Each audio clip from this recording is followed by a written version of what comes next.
मुलीला आनंद झाला, एकच झाला का नाही. मग आता स्त्रियांना आनंद होणं साहजिक आहे.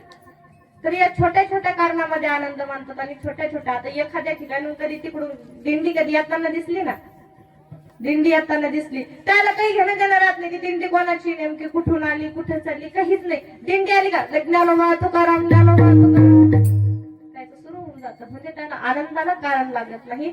छोट्या छोट्या आनंदामध्ये आनंदित होत्या आणि छोट्या छोट्या दुःखामध्ये त्या काय होत्या, दुःखित होत्या. आता आनंदाचं असं झालं आणि दुःखाचं पहा. एखाद्या मुलीचं लग्न होऊ द्या, नवीन नवीन लग्न झालं आणि मग ती सासरी गेली, सासरून एखाद्या वेळेस परत आली, वापस परत आली की मग ती विचारते की बाई तू नेमकं लग्न झालं ना माय, कस काय व सासरले, काय काय चालली होत, विचारते की. दुसरीनं चांगला रिप्लाय दिला तर ठीक, नाही तर मग तिने ते सांगितलं माय काय करते व मला असं पाहून द्याला माय, रोज दारू ढोसतो, रोज मारतो माय. तिनं जर असं सांगितलं का मग लगेच सुरू होते, अहो ना माय मला सरी किती गोड गोड बोलत होता ना माय, आता याला काय झालं हो बाया.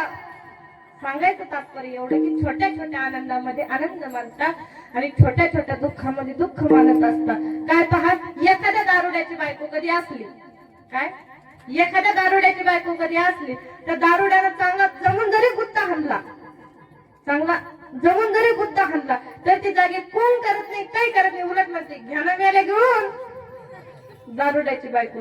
आणि एखादी जर चांगली असू द्या, चांगला नवरा जीव लावणारा असू द्या, काही करायला असू द्या, काय होतं त्याला त्याने लाडा लाड मजा की मध्ये नुसती अशी जरी चापट मारली, अशी मजा की मध्ये जर तिनं असं केलं तर ती काय करते, म्हणजे नुसतं मजा की मध्ये तिला फक्त धक्का करत